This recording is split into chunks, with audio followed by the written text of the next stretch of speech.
the Mets, meet the Mets. Step right up and greet the Mets.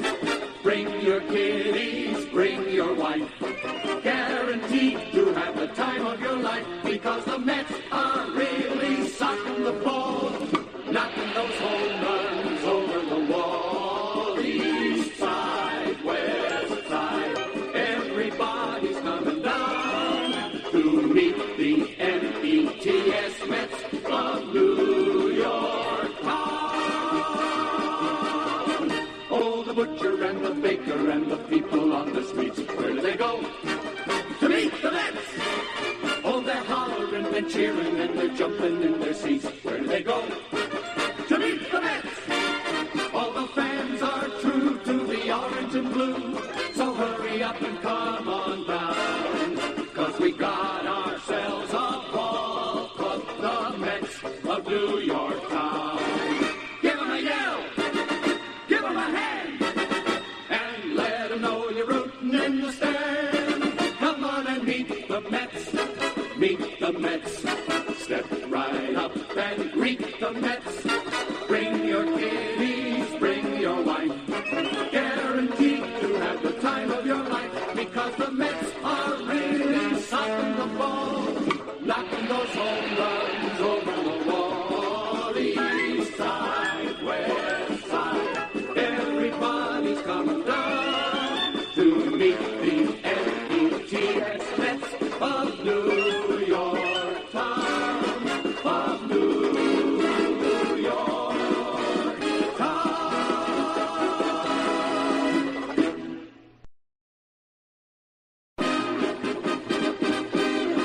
Meet the Mets, meet the Mets. Step right up and greet the Mets. Bring your kiddies, bring your wife. Guaranteed to have...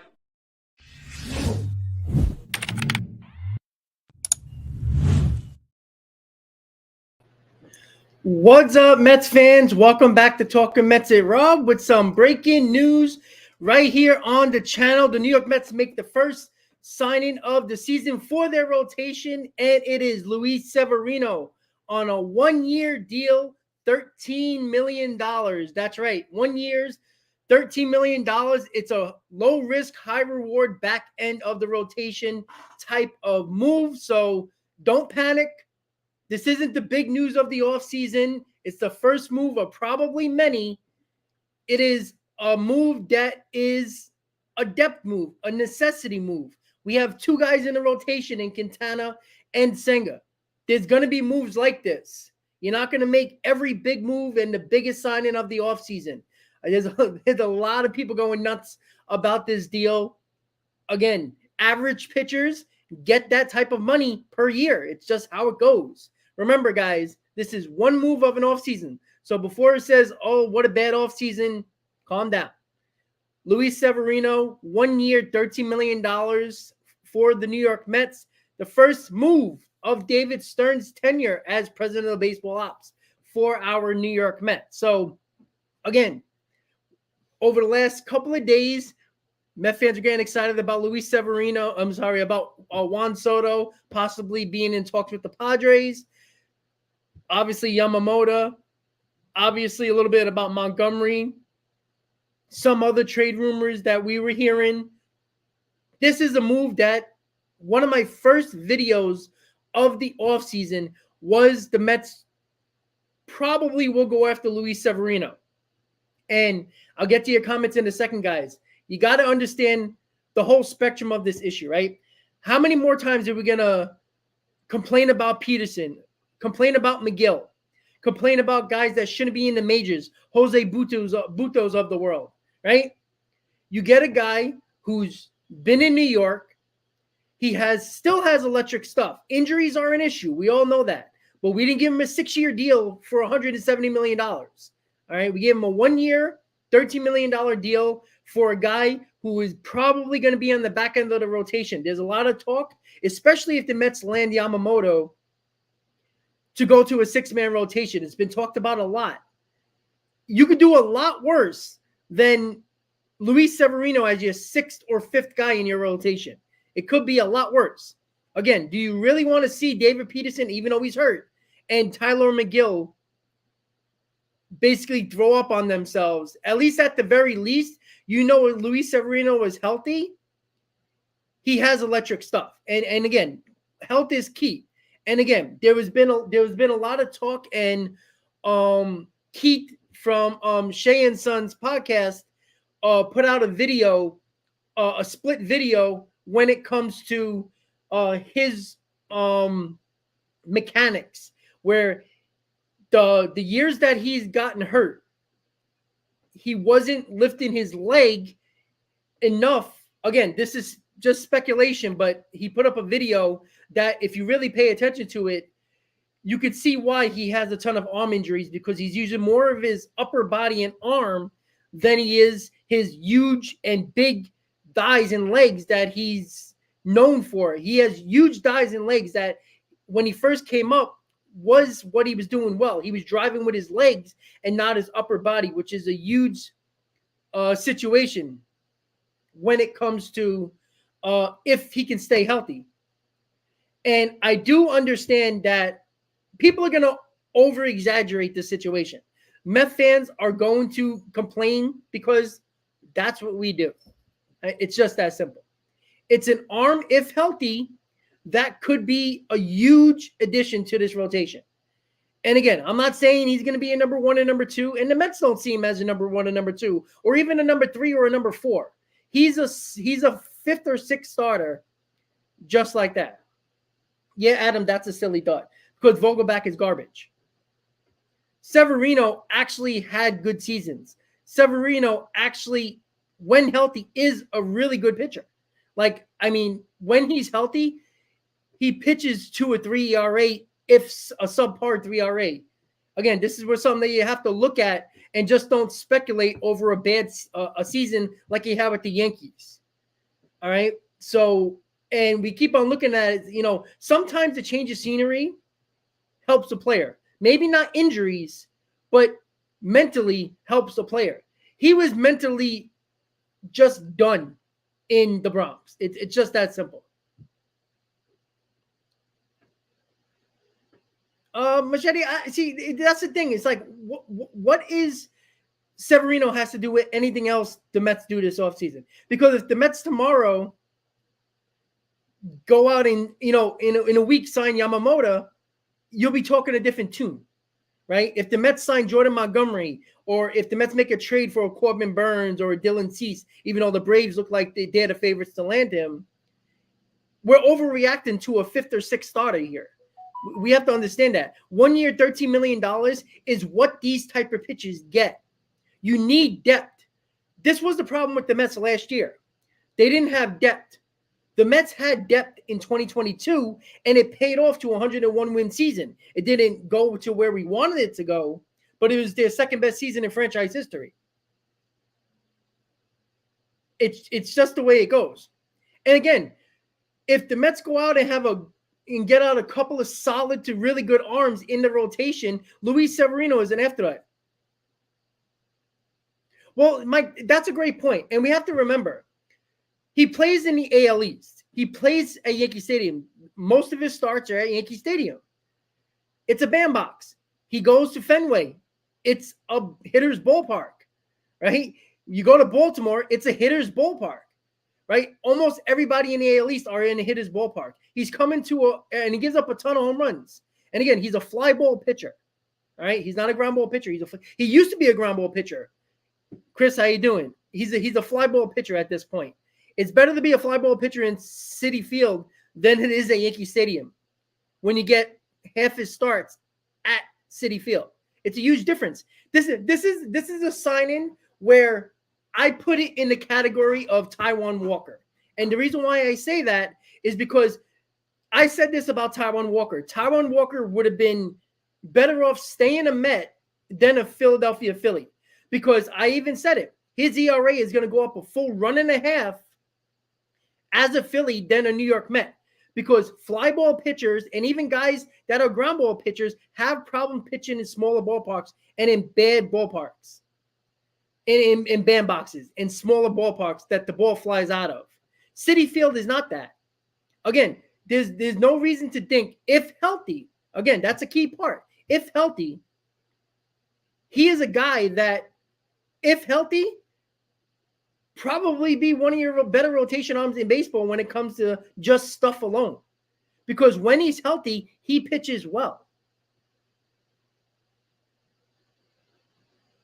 Well, I mean, 1 year, $13 million is not about coming with money. Well, again, Machete, we're talking about the first signing of the offseason that has any merit. Like, we have to calm down. Like, if you don't like this move, then you haven't been paying attention to exactly what's the Mets' problem over God knows how many years. The depth pieces, again, depth bullpen arms, depth on the bench are key for the Mets. And again, no, Adam, it's not the point of it's going to work out. Again, this is the Wilpon thinking mentality for Met fans. You can't get over the fact that you need these type of signings. All right, you need these type of signings. You do. That's what people don't understand, right? Luis Severino is going to be a 5th or 6th starter in this rotation. Now, if the Mets go out of this offseason and Severino's your 3rd starter, everybody should be on blast. Everybody's going to get killed. But I don't see that as the case. Again, let the offseason play out before you kill a move. Because you'll be the first one clapping your hands and standing and cheering on Luis Severino when he strikes out the side in a game that matters in August. Well, Mike, I agree with that. But again, your 5th to 6th starters are the ones that give you between 130 and 140 innings.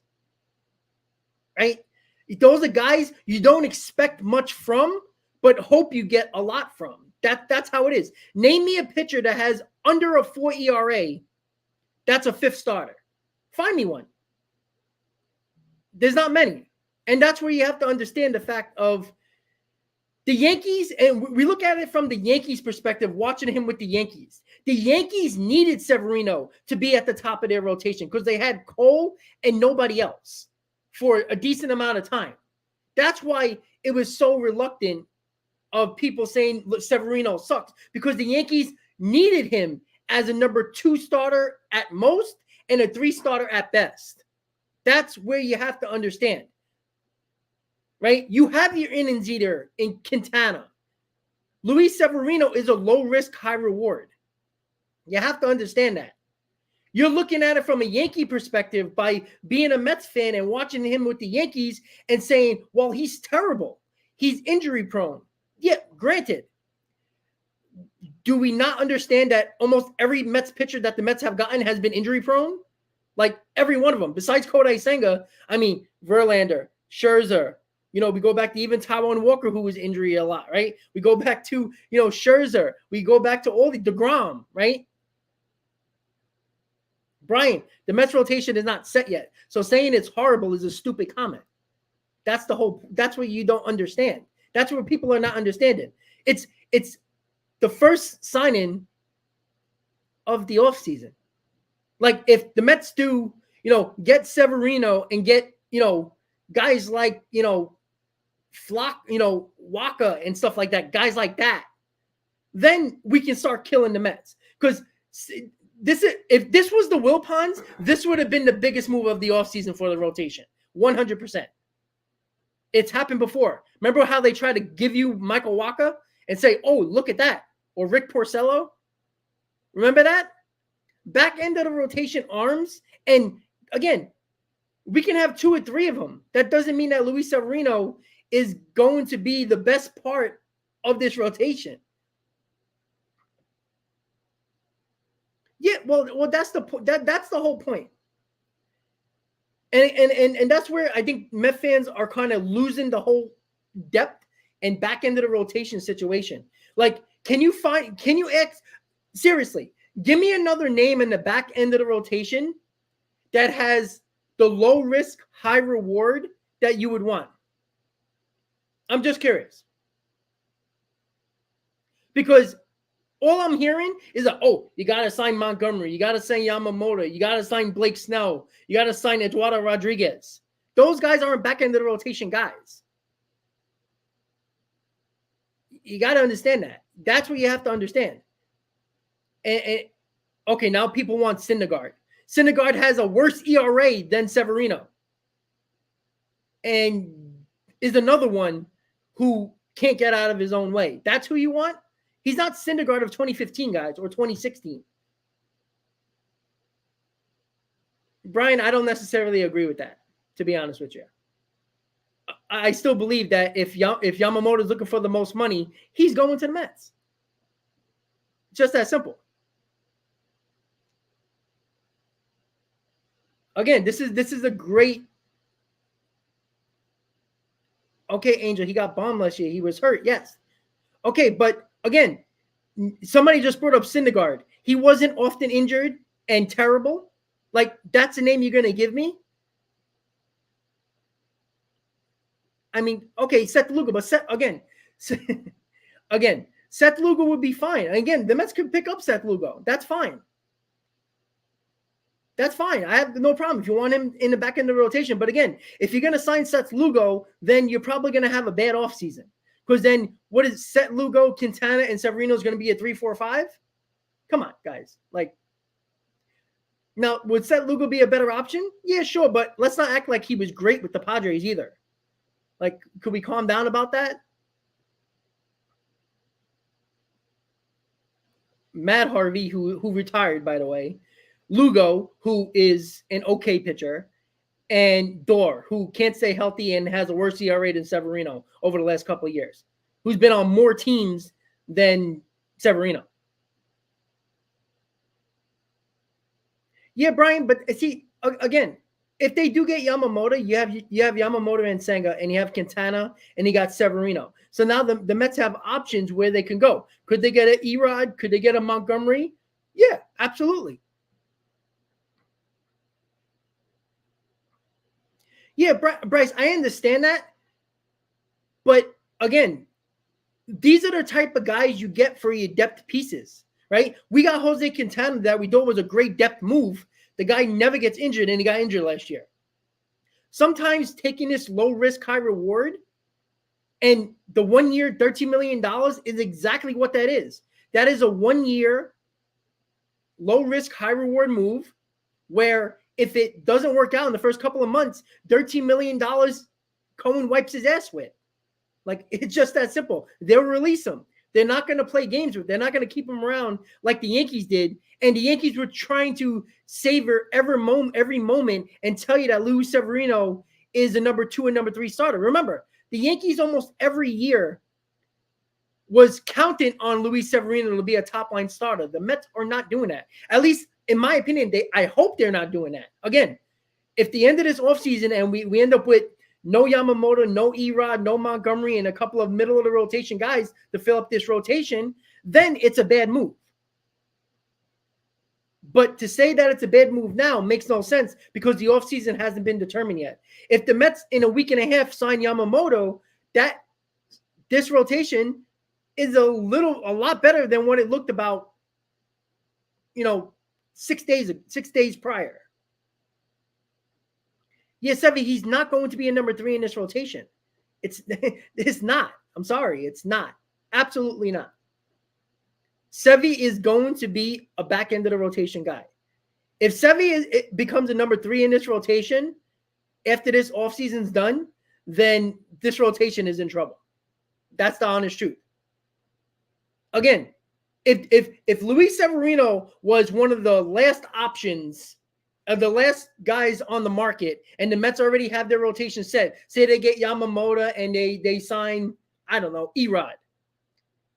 And then Severino was 5 weeks later in January, 6 weeks later in January, people wouldn't complain. But because it's the first move, the Met fans overreact. The same Met fans that overreacted at the deadline last year, who were so emotional about the deadline and didn't realize what the Mets actually were doing and planning, and they overreacted. And automatically, Severino is already better than Peterson and McGill.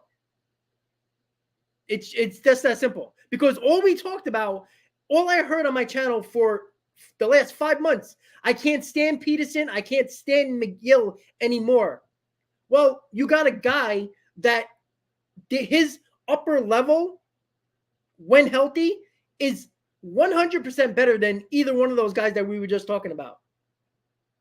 It's very simple.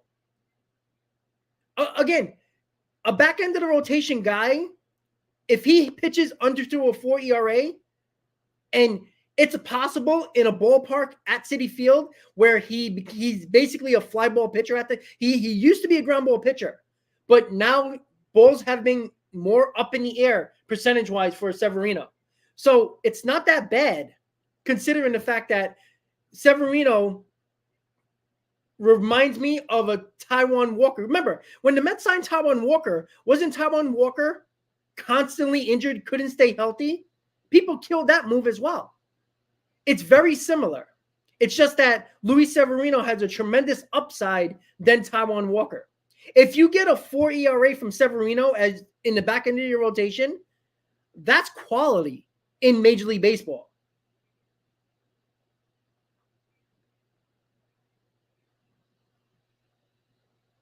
Okay, Sam, where did he pitch? And I guarantee more than half of them were at Yankee Stadium. And he pitches in AL East that have the majority of their ballparks bandboxes. The Red Sox, Yankee Stadium, Camden Yards. Yeah. Even Tampa Bay is a hitter, is not necessarily a pitcher's ballpark either.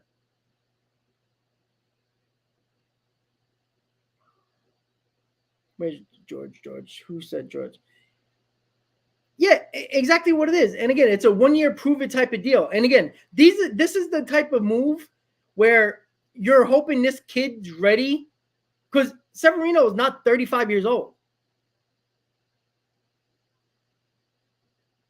Rocky, sorry for what?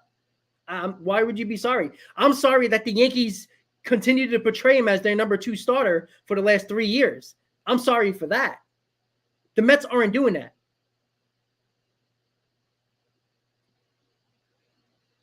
You got to understand that. The Yankees were selling you a bill of goods saying Severino's a top-line starter. I'm not looking at Severino to be a top-line starter here. I'm looking at him being a back end of the rotation guy. 4th, 5th starter, possibly 6th. Brian, that's fine, but they've been saying that for a while. I mean, that hasn't changed. That doesn't mean the Mets aren't still a big-time favorite for Yamamoto, okay? Again. Yeah, John, Sevy still throws hard. He's still got great stuff. It's health that's the issue. And again, check out Shane Sons and Keith on Twitter. He posted a video about, I think about a week and a half ago, a split video of Luis Severino and the problems of his mechanics. He can't repeat his mechanics. Pitchers that can't repeat their mechanics get hit hard, and also that they also get hurt more often. If now you're hoping that Hefner or the coaches in the Mets system work on his mechanics and help him repeat it, because that's his biggest problem. Severino has a hard time repeating his mechanics, right? That was the downfall of Mike Pelfrey, besides licking his hand every 2 seconds, right? Mike Pelfrey was a guy who couldn't repeat his mechanics, and it got him injured. It left balls over the plate more. That was the problem with Severino. Again, all the praise that the Yankees get when it comes to pitching, they couldn't fix Severino. And again, I think it's more mechanics where he's using his upper body more. And again, if you go back to his years when he was staying healthy early on with the Yankees, when he first came up and having really good seasons, he was driving the ball with his lower half. He's not doing that anymore. All of it is upper body. And that's where I think where hopefully Hefner comes in and the Mets coaching staff during, the offseason spring training and work on that, because I think a lot of times pitchers get injured, especially the injuries that Severino has had, besides Tommy John, which is just, custom now for pitchers. Other than that, it's mostly mechanics that get you hurt.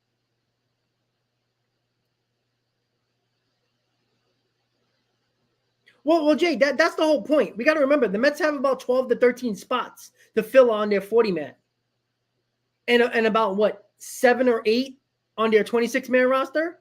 That's what you have to understand that either. Again, if Severino bombs in spring training, I find it hard to believe he's going to be in this rotation.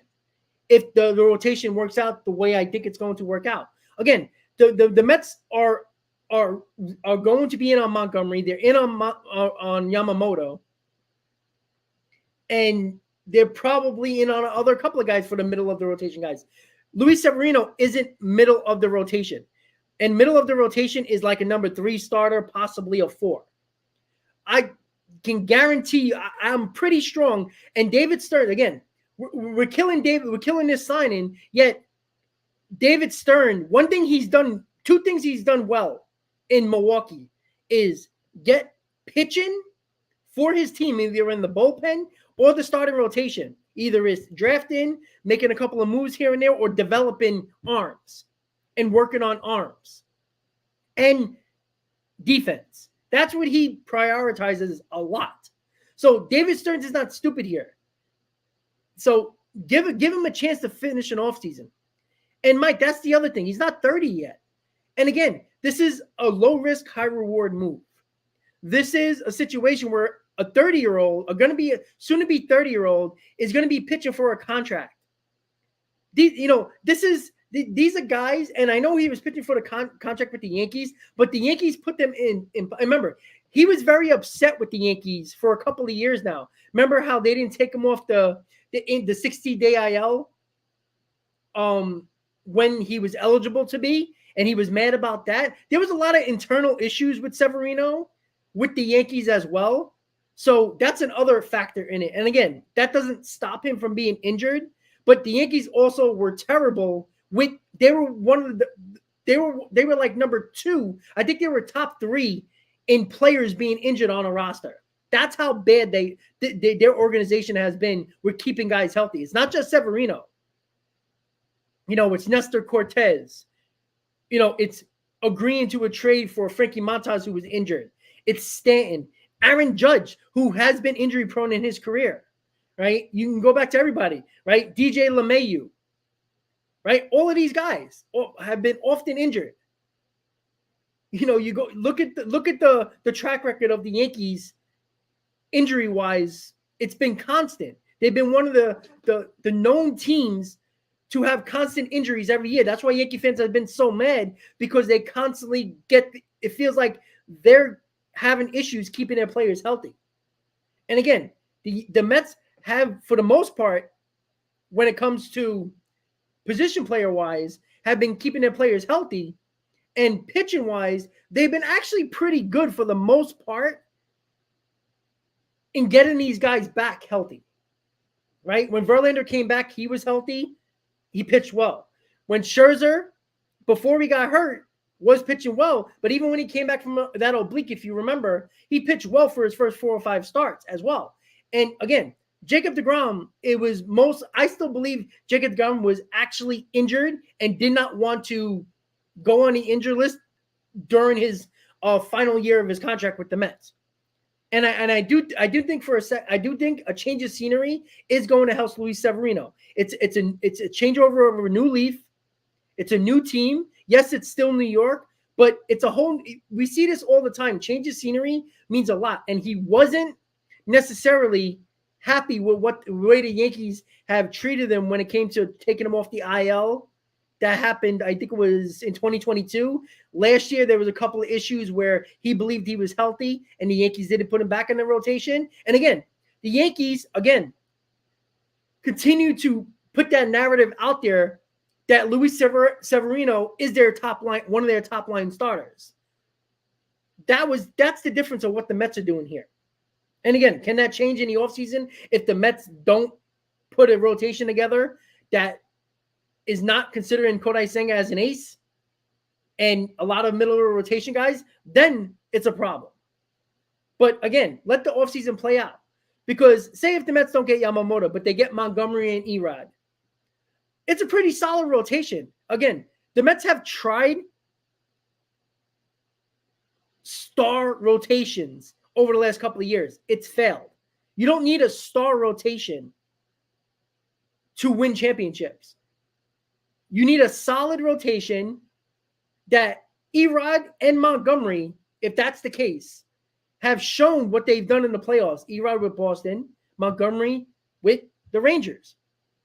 Proving guys that have done things in the playoffs, which matter. They might not have great stats during the season, but they're solid. They give your team a chance to win every day. But when it comes down to the big games, they show up, which the Mets actually have been lacking over the last couple of years. So, again, is it a bad signing? No. Is it a good depth piece signing? Yes. And Gates of above, Yamamoto isn't signing for a few weeks. Sorry, let me put that up there. Yeah, exactly. You can't wait around for Yamamoto because that's your number one priority. If you do, Severino would have probably been off the board, right? Back end of the rotation, guys, you just seen the Cardinals sign Lance Lynn and Kyle Gibson, and Met fans are going, why didn't we get those guys? Like they're so much better than Luis Severino. They're not.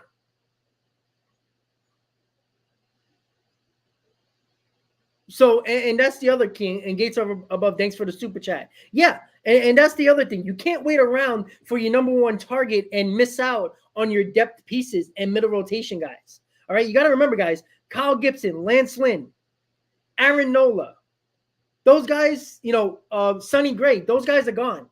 The free agent market for pitchers are slowly going away, at least the ones that are key to anybody's rotation that needs middle rotation guys. That's where you have to look at. This is a good depth piece. Again, am I waving pom-poms? No. But I put this video up about 2.5 weeks ago about Luis Severino coming to the Mets because it makes sense. It doesn't make sense to have Luis Severino as your number 2 starter, which the Yankees try to portray for the last 3 seasons. Ever since he came back from Tommy John, they says, oh, well, Severino's our number 2. Severino's our top line, one of our top line starters, next to Cole. That's what they were portraying. Luis Severino not only got worse, but also was often injured. And to say that it's all Severino's fault is silly when the Yankees have been number 1 in injuries on their team for the last couple of seasons. So something's wrong keeping players healthy in their organization. So we'll see how that goes. And again, I think it's more mechanics than anything else with injuries when it comes, again, minus the Tommy John, because Tommy John doesn't matter what your mechanics, it just happens with pitchers now. It's like, you're probably going to have a surgery. It's just a matter of when. But the shoulder injuries, the oblique injuries, the forearm issues, mostly the shoulder and the oblique is mostly mechanics. And again, Severino has a strong lower body that he used to drive the baseball in his first couple of seasons with the Yankees. You saw he drove with his bottom half. If you look at, again, go back, check Shea and Son's Twitter account or X account, whatever the hell you want to call it. And he put a split video. And if I'm going to look at it, I'm going to find it and I'm going to retweet it. If you want to follow me on Twitter, it's TMWRNYM. That's my Twitter handle. I'm going to find it on Shane Son's account, and I'm going to retweet it so you can find it. That video explains when Severino was at his best and at his worst, and his mechanics and his just wind up and his everything was completely, you can notice it even if you have no clue about what exactly the difference of mechanics are. You'll notice it right away. Like as soon as he posted it, I looked and go, wow. You could see why he's been injured because everything was upper body, wasn't driving with his legs. His legs is what makes him dominant when healthy. Because of that, you repeat his mechanics, there's a pretty good shot he's going to stay more healthy. And what you're looking for Severino is between 130 and 150 innings. That's what you're looking for as your back-end starter. Well, Ethan, yeah, again, I'm not saying this is a great move. This is the first move of a few. That, if this is one of their better rotation arms, that they signed through the offseason and they sign middle rotation guys that doesn't get anybody excited, then you start to like, okay, what are we doing here? But it's not at that point yet. Guys aren't off the board. When Yamamoto, Montgomery, Erod are off the board, then you start to worry. You know, or again, I still am saying this. I still believe the Mets are going to make a trade for a pitcher. I've said that many times. People are like, why would you do that when there's a ton of free agents? Because you like who you like. I'm sick and tired of signing guys that is because, that's what's available. How about going to get a guy that you like? If you like Corbin Burnes, you like Dylan Cease, outbid other teams. It's just that simple. There's no reason why the Braves should be the favorite for Dylan Cease, who have the 27th ranked farm system in baseball. The Braves have the 27th ranked farm system in baseball, yet they're the favorites to land Dylan Cease. How? Just because he lives in Atlanta? I mean, how crazy is that? Like, what type of black magic are the Braves doing if they're the 27th ranked farm system, yet they're the favorites to land Dylan Cease? How does that make any sense? Like, the Braves constantly do it. I don't understand. They traded basically nothing for Matt Olson. They traded nothing for Murphy. Like, it's crazy to me. Like, they really haven't. And they're around. They're not even. I believe they moved up a little bit. They're like 25th or 26th. Last time I checked, about a month ago, they were around 27th farm system in baseball. How are they favorites to land Dylan Cease when there's multiple teams that have better farm systems? It makes no sense. No, Steve, it's not about being jealous of them. It's just the fact of the matter, a 27-ranked farm system finds a way to make trades, and good trades at that. Again, we don't know what David Stearns is yet. Well, yeah, Mike, I understand their prospects have worked out, but they also made trades to make themselves better. They didn't want to give Freeman the money, so they traded for Olsen. They didn't really have a catcher that they trusted other than d'Arnaud. They got Murphy. Ethan, I understand that. But still, the Braves weren't one of the top 5 best farm systems. Ricardo overpaid Severino? No, that's not overpaying. These type of pitchers get between $10 and $14 million, $10 and $15 million. Lance Lynn got $11 million. Kyle Gibson got $12 million. Those pitchers actually get that type of money. Leslie, I think you need to calm down about that. Honestly, Dylan Cease is a really good pitcher. That'd be a great addition to your rotation. But you also have a rotation that can't stay healthy. And again, we continue to talk about Spencer Strider, who falls apart at the end of the season for 2 years in a row, who is a guy who the Braves trusted as their ace going into the playoffs and was an embarrassment. So let's be easy, okay? The Braves, worry about your rotation a little bit. 2024, now, Leslie, let's be honest. You're winning the division. Like, that's something that I'm going to say until somebody beats the Braves out from that division. Other than that, be careful what you wish for. 2024 World Series.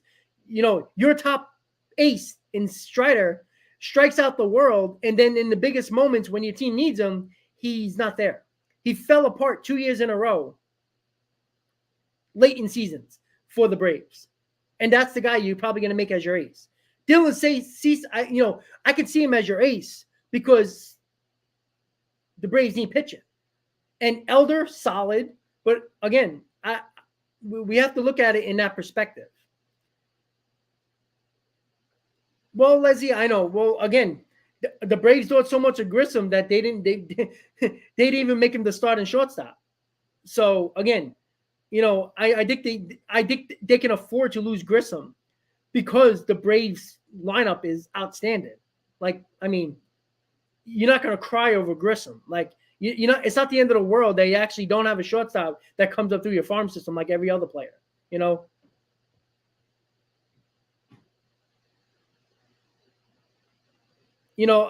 that's the thing that's weird about it. Like they're probably 25th at this point. The 25th ranked farm system in baseball are the favorites to land Dylan Cease. You can't tell me because he lives in Atlanta is why he's the favorite. He has no control over this. The White Sox do. So don't tell me that no other team can give a better package. Like, it just does not make sense. But the news here is that Luis Severino is a New York Met. This is a back end of the rotation type of move. This is a depth piece. This is, again, because it's the first signing, people over-exaggerate. They get emotional way too quickly when you're not looking at it from the perspective of what David Stearns is really good at with the Brewers. He knows what he's doing with pitching. Again, if Severino is one of the better names the Mets get through this offseason, which I doubt, then we can start killing him. But it's November 29th. It's a few days before the winter meetings. The Mets are talking to the Padres about Soto. The Mets are one of the favorites. Again, keep on listening to all these reporters who are in love with the Yankees. We got to remember that. They never question the Yankees. They never, right? The Yankees, the media, even the national media now, glorify the Yankees prospects every single time. Yet, and again, I brought this up in the Soto video yesterday. The Yankees, over the last 4 or 5 years, who've traded prospects to get players in here, one player has been worth anything that has helped the team. And that was the Joey Gallo trade, when they sent a pitcher to the Rangers, and now he was a solid reliever for the Texas Rangers. So, again, if the Yankees don't put in a deal, Dominguez or Volpe, good luck in trying to get them. Because, yes, the Padres need pitching prospects. But if the Yankees are such a good match for the Padres, why is this taking so long? It shouldn't. And this is not news what came out today, guys, when it came to the Yankees. The Yankees have exchanged names with the Padres. Well, isn't that what we heard 2 weeks ago, that they're talking to the Padres? What the hell were they doing? Hey, Preller, how you doing? Hey, how's it going? How you doing? Hey, how's your day? How's that weather in San Diego? So that's what they've been talking about for the last 3 weeks? No, they've been talking names. That's not news. Again, it's hilarious. Like, honestly, like, every one of these reporters who said the Yankees were the favorites even backtracked and says, oh, the Giants and Mets are in it on talks as well. So you don't think the Giants and the Mets are talking players with the Padres? Just the Yankees? That makes no sense. Again, read between the lines before you overreact.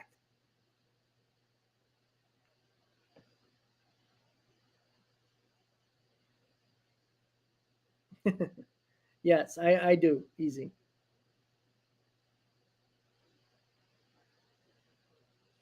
Go look at Martino's 2 posts. All right, guys, give me a second. Hold on. I mean, my Twitter or X, whatever you want to call it, it's just blowing up right now. Hold on, guys. I gotta. Let me see. Hold on. There's so much going on here. Hold on. There's so much going on. I have notifications everywhere, guys. I apologize. Okay. All right. Let's see. Okay, so listen up, guys. This is Martino that just, again, I'm not a big fan of Martino, but when he has something positive to say about the Mets, it's usually true. Because 99% of the time, it's usually a negative tweet for the Mets. Even though he was a Met beat reporter before he was a SNY reporter for the Mets and the Yankees, right? This is what Andy Martino said. Luis Severino is just the beginning. More pitching coming to Mets soon. Remember what he said, Andy Martino. He said that the Mets are close to acquiring a player, not a star-level player. This is not acquiring. This is signing. Acquiring is trading. So this makes me believe that there's a trade for a pitcher somewhere for the Mets, as I've been saying.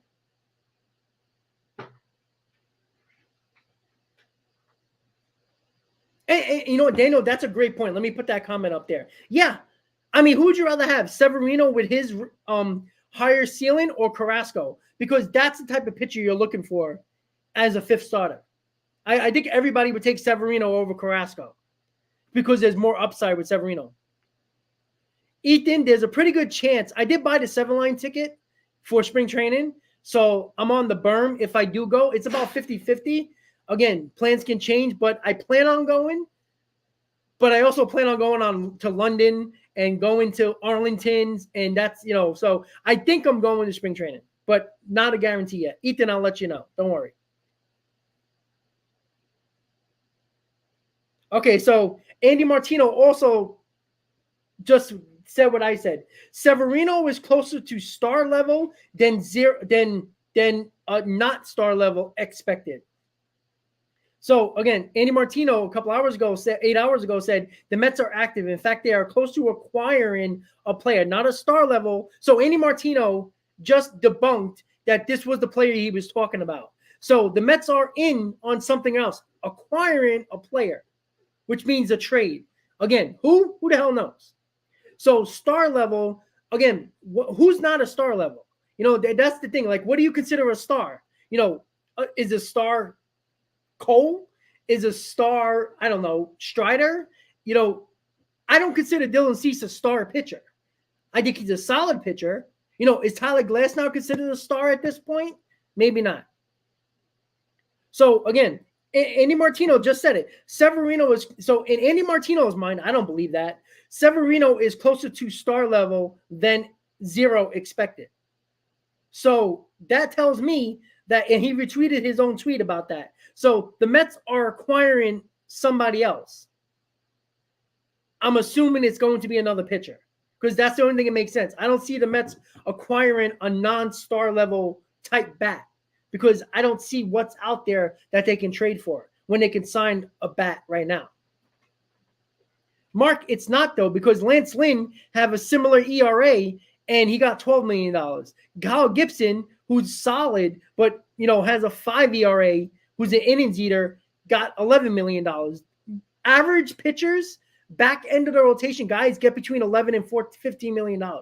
That's what it is. Every pitcher has gotten paid. Aaron Nola got overpaid. Lance Lynn got overpaid. Kyle Gibson got overpaid. That's what you do. That's how it is. The pitching market is expensive. It's always been like that. So that's how it is right now, guys. Again, what Andy Martino because there's people on Twitter saying, oh, Andy Martino was talking about Luis Severino in acquiring. Again, guys, look at the definition. Acquiring in baseball terms is not signings. Me and Chris Nelson and Hayden were talking about this in a group chat. We talked about it for a few hours once he tweeted about that. Acquiring is a trade in baseball terms. It's not a signing.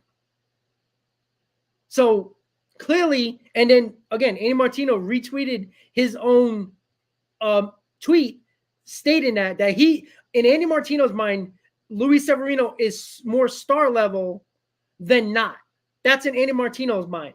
So clearly what he was talking about, acquiring, the Mets are close to acquiring a player. And Steve, that's what I was thinking about.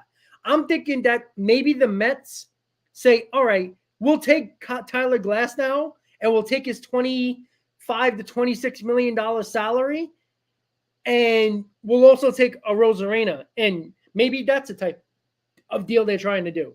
I mean, it solves the left field position, and it also helps your rotation as well.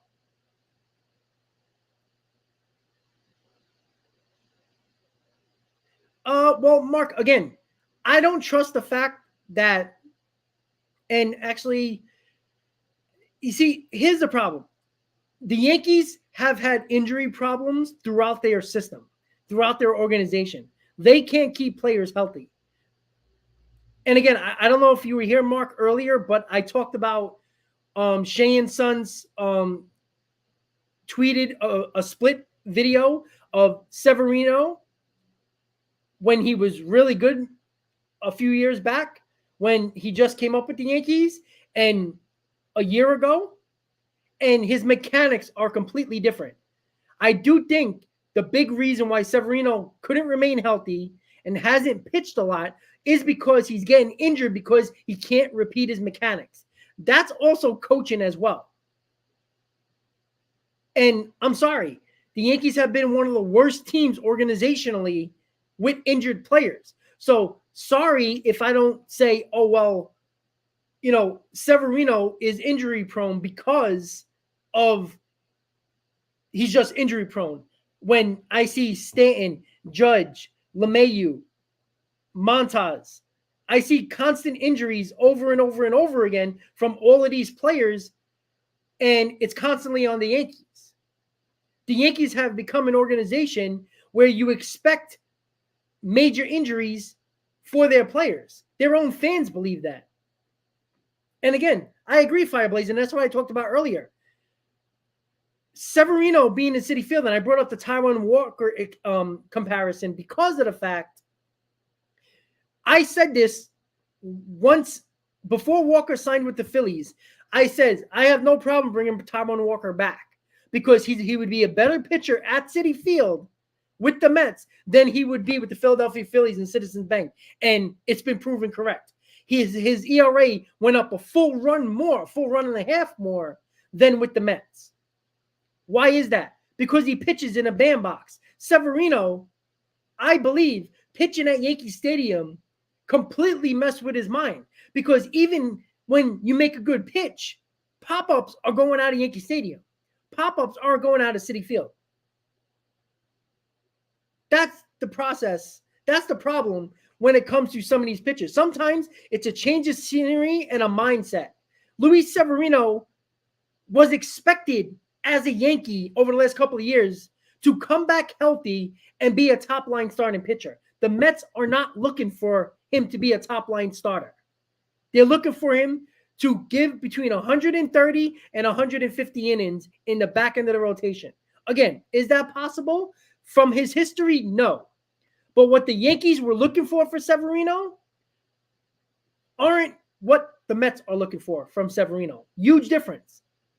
All you heard from Cashman, oh, when Severino comes back, it's going to help the top of the rotation. That's what you always heard from him. We're not looking for that. We're looking for him to be a back end of the rotation guy.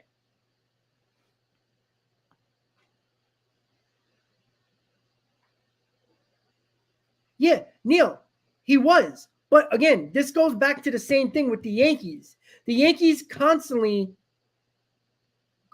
are a problem with their players being injured. It was a big story with many of their players, with Anthony Rizzo, that they didn't diagnose him correctly for almost 4 months. Aaron Judge gets hurt. Yes, freak, but it took him longer to come back. When he thought he can come back earlier, the Yankees didn't do it, right? Every one of these players, right? LeMahieu, Stanton, right? I mean, Aaron Hicks, all these guys, all of them constantly got injured. And the Yankees have been basically the organization of injury-prone players. And you can't tell me it's all because of the players. Something's wrong. And it's been talked about, and fans have been talking about it. Even reporters have been talking about it. It's constant that the organization can't keep their players healthy. There's something going on in this. I don't know if it's medical. I don't know if it's training staff. And just because you have a ton of money and should have the best facilities and the best doctors doesn't mean you're doing things right in your organization. And that goes for Steve Cohen as well. But why have the Mets kept Brandon Nimmo healthy for the past 2 seasons when he was constantly injured every year prior to when Steve Cohen got here? Right? Pete Alonso has played almost every game. Lindor almost basically played every game. Right? McNeil basically almost played every game. They're keeping their players healthier than not. So clearly it's an organizational situation. Right? Rodon, who's been somewhat healthy, basically healthy his last 2 seasons, comes to the Yankees and can't stay healthy. Yeah, but Neil, who was hurt all year? 38 and 39-year-old pitchers. Like, I'm not using, okay, Marte. Marte was MIA, but Marte was one of our best healthy players in 2022. Again, he did have core surgery, 2 core surgeries last offseason. All right? You're bringing up one player. I'm bringing up 9 players from the Yankees alone. And those are guys they counted on every single day. Again, I'm not saying this is a great signing, but it's solid. It's a solid back end of the rotation move where you got low risk, high reward. $13 million Cohen wipes his ass with on a daily basis. Right? It's not going to affect him spending money on better starting pitching. It's very simple. If you're overreacting, you're not paying attention to what David Stearns is doing here. It's easier right now to get back-end depth of your rotation because it's easier to get right now. You can't wait for Yamamoto 2 weeks from now and then guys coming off the board because all that does is make it harder to get those type of pitchers. Well, again, he did have the partially torn UCL, so maybe that was an issue the entire year, possibly. Well, Neil, absolutely. But it's not too late. It's November 29th, right? Aaron Nola took less money to go back to the Phillies. The Mets couldn't do nothing about that. Who knows if the Mets were in on Aaron Nola, right? Sonny Gray was never coming to New York again. He went to the best place in San Diego where nobody boos anybody. So, if Montgomery, Erod, Snell, all those guys come off the board and the Mets don't have either of them, at least one of them, then we can start worrying. But right now, it's not a concern. It shouldn't be a concern. I mean, how many signings did the Yankees make? Right? If the Yankees go out and sign a back of the rotation guy or a bench player or, a solid bench player, Yankee fans will go nuts. Neil, I think a Severino low risk, high reward signing is a lot better than signing Snell. Snell is a 5-inning pitcher who walks the ballpark and counts on his bullpen to win him games. There's a lot of good pitchers that can go 5 innings and pitch the way Snell does. The problem is Snell doesn't go past that. I don't trust Blake Snell. And you're going to give him over a $200 million contract for 6 to 7 years? No. Snell is dangerous. Now, if it's worst case scenario and the Mets lose out on other pitchers and Snell is the best next thing, you might have to do it. But Blake Snell is a 5-inning pitcher who counts on his bullpen to win him ball games. Snell is a great 5-inning pitcher, but if you need him to help your bullpen out, he's not going 7 innings. You know how many times he went 7 innings this year? 1 time. You know how many times he went 6 innings? Not much.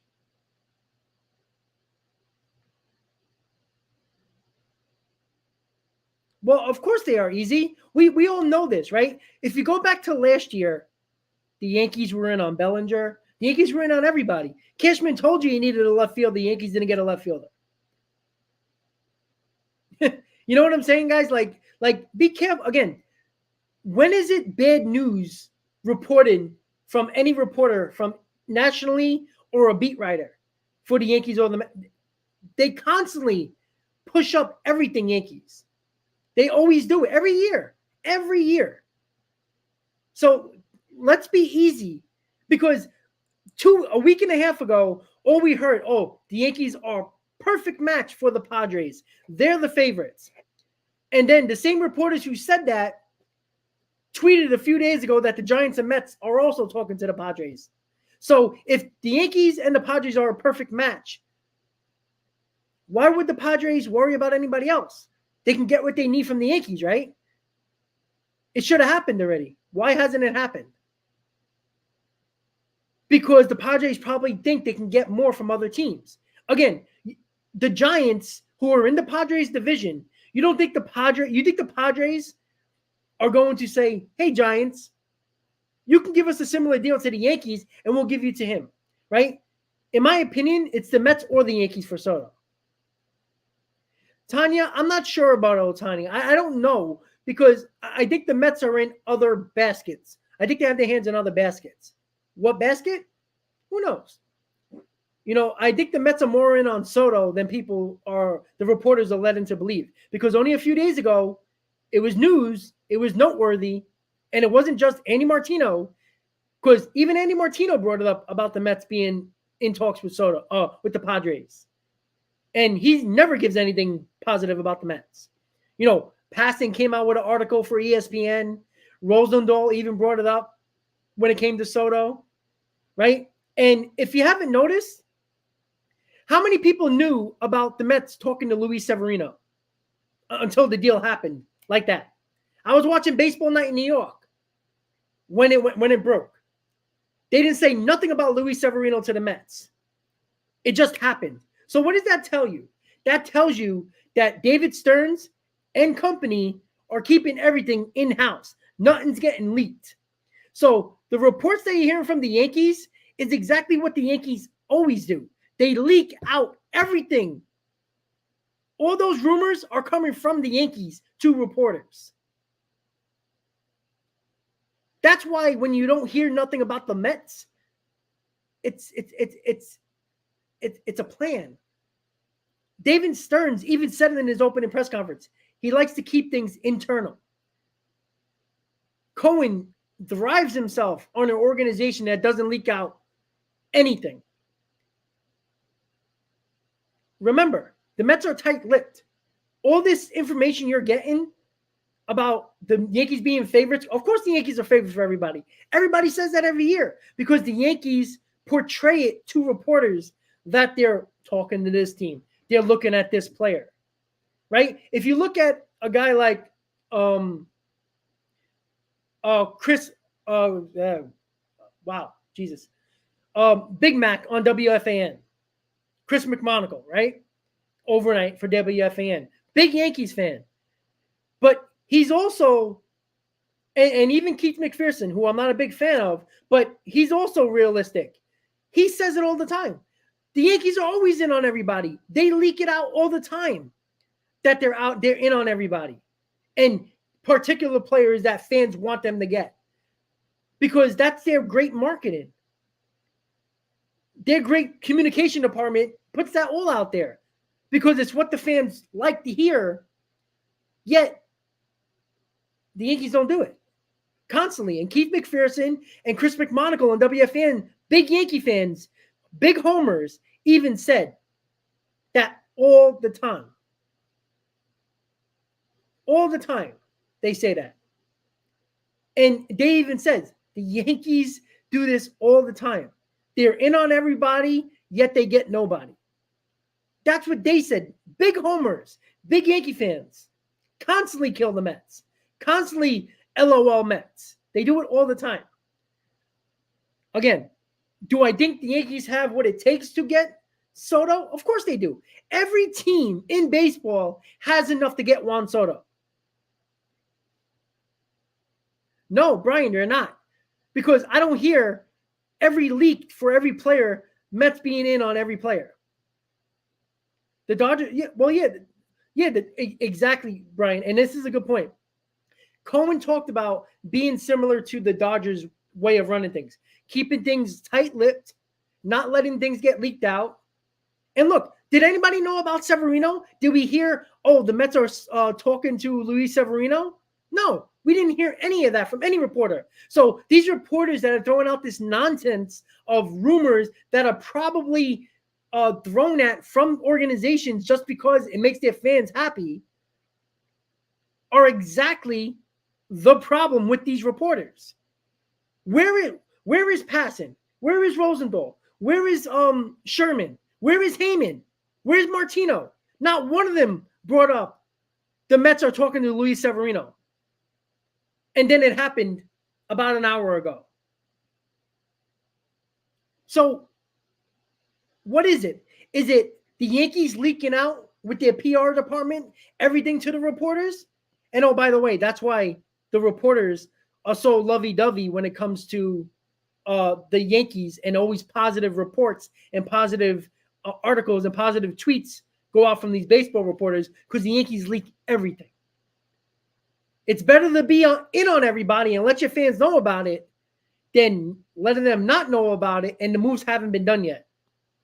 The Yankees are amazing with doing that. And two big Yankee fans who are constantly LOLing the Mets on WFAN, and Keith McPherson and Chris McMonagle on WFAN. They constantly kill the Mets. Yet, they actually say, yeah, the Yankees always are in on everybody. Keith McPherson even talked about it. Their PR department does wonders. They give their fans what they want to hear, but don't do what the Yankees want, the Yankee fans would like. Constantly. And that's where I think people are not figuring things out. Like, we're not hearing things because the Mets are not leaking it out to the media. Like, there's no reason why the Mets shouldn't be leaking out information to excite their fan base.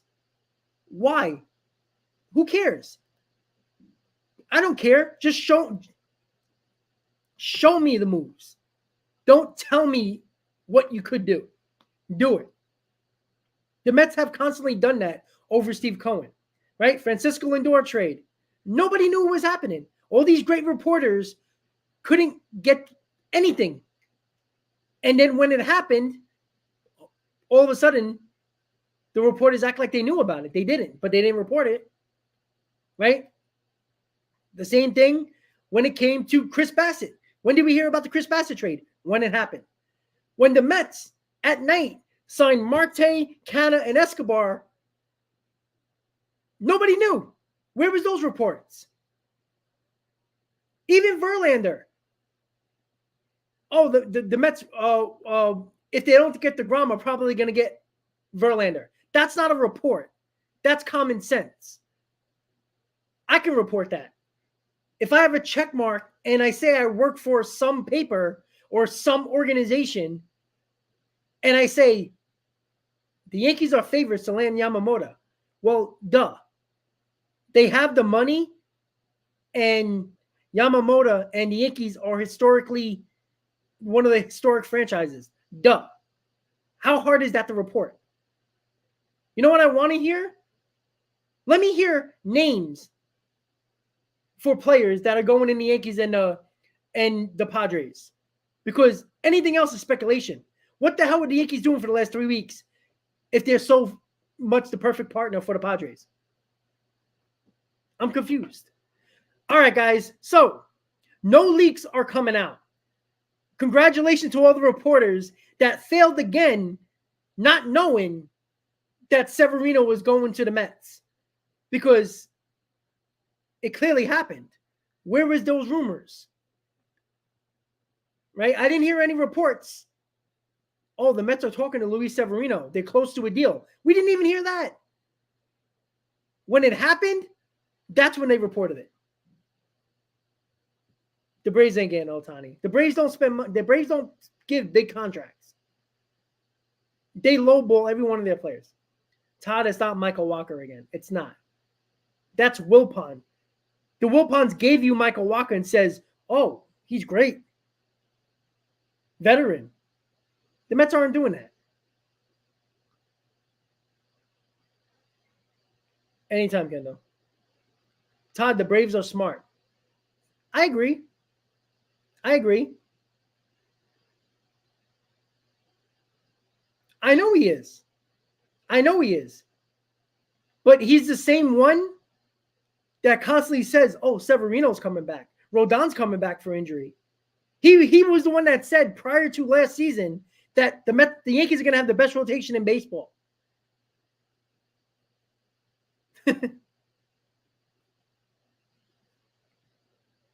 Again, find me a report that the Mets were in on Severino, close to a deal. They're talking.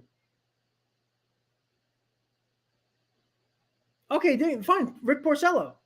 And I can also tell you, Luis Severino is Taijuan Walker. That was a pretty good signing for the Mets, right? Taijuan Walker, constantly injured, coming off Tommy John, couldn't stay healthy. The Mets signed him. A lot of Mets fans like Taijuan Walker, right, as the back end of the rotation guy. Luis Severino was very similar to Taijuan Walker. But the difference is Luis Severino has a higher upside than Taijuan Walker. Again, Luis Severino is going from a bandbox to a pitcher's ballpark. And again, I'm not saying Severino is going to be a number 2 starter. If that's the case, we got problems. But it's the first move, and Andy Martino just said it. Again, Andy Martino, who puts no positive tweets. Todd, see, that's where you're wrong. Taijuan Walker didn't pitch when the Mets got him. He was out the entire year. So that's a wrong comment. He came back for 2 starts and pitched okay. So no, that's wrong. He didn't pitch well the year before. He had 2 starts coming back from injury. That's it. He didn't pitch the year before that. Come on, guys. Like, let's not act like Severino is going to be the ace of the staff here. The Yankees tried that. No, easy. I agree. But again, but the fact of the matter is, Walker was better as a Met than he is a Philly. Why is that? He's been healthy. He's still got the same stuff. He's still got nasty stuff. Okay, Todd, but he was injured before that. He was coming back from Tommy John. He didn't pitch a lot. The last time he pitched was what, 2019, before the Mets picked him up in 2021?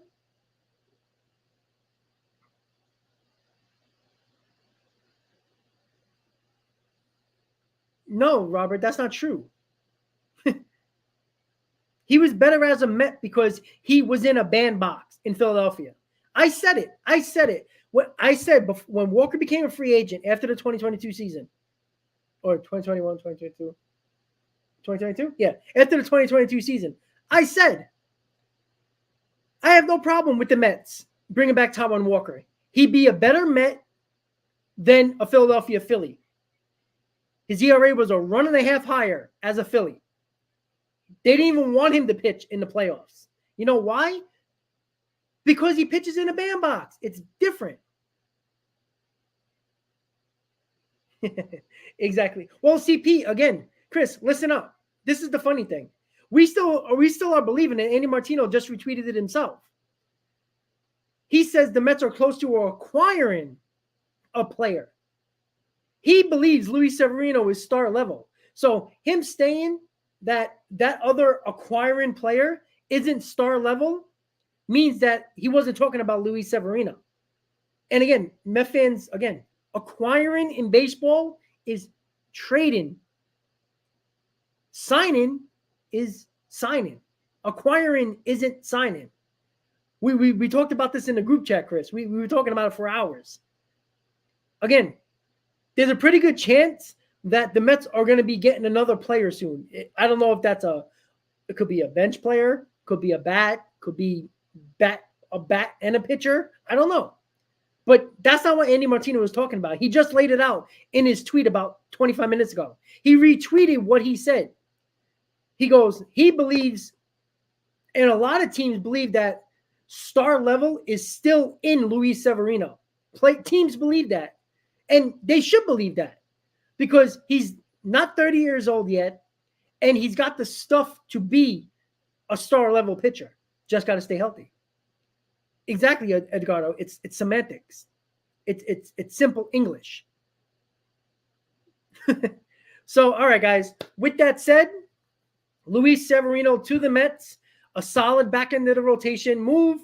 Again, Andy Martino even retweeted that as well. Never positive on the Mets. Retweeted, stating, this is one of many moves for the Mets in regards to pitching. So even he believes that.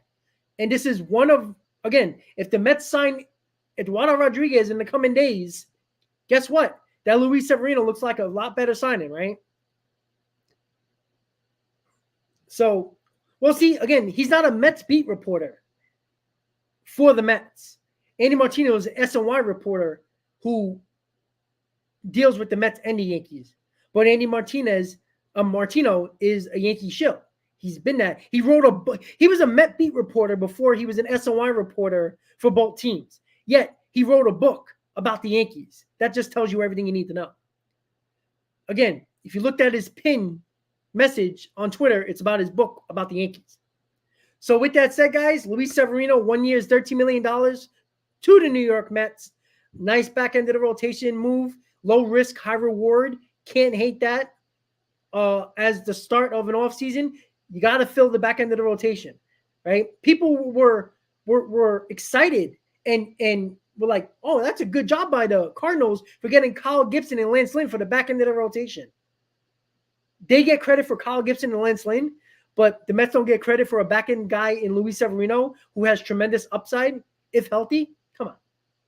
With that said, 1 year is $13 million for Luis Severino. Let's see what else the Mets can do in the coming days. The winter meetings are coming. I'll be doing winter meeting special live streams. Constant information coming through, a couple of long streams as everybody likes. So we'll get that started in the coming days.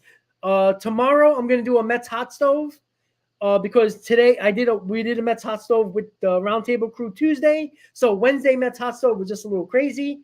So there's no need to do it. So tomorrow will be Mets hot stove.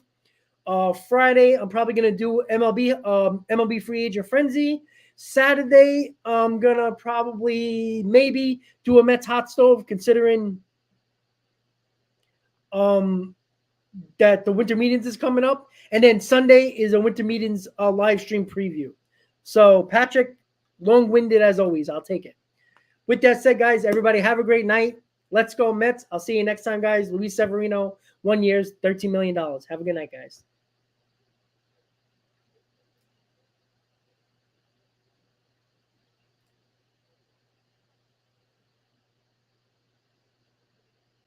Guaranteed to have the time of your life because the Mets are really socking the ball, knocking those home runs over the wall. East side, west side, everybody's coming down to meet the METS Mets of New York town. Oh, the butcher and the baker and the people on the streets, where do they go? To meet the Mets! Oh, they're hollering and cheering and they're jumping in their seats. Where do they go? To meet the Mets! All the fans are true to the orange and blue.